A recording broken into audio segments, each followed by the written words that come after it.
Gubernur Kalimantan Timur, Kaltim, Isran Nur merespon terkait kapal tongkang yang menabrak pilar jembatan Mahakam, Senin, tanggal 30 Agustus tahun 2021 pagi. Ia akui baru mendengarkan informasi tersebut dari awak media. Saat ini pihaknya menindaklanjuti insiden yang terjadi Senin pagi.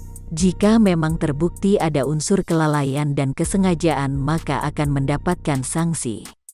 Saat ini pihaknya masih belum ada rencana untuk merenovasi jembatan yang berumur 35 tahun tersebut.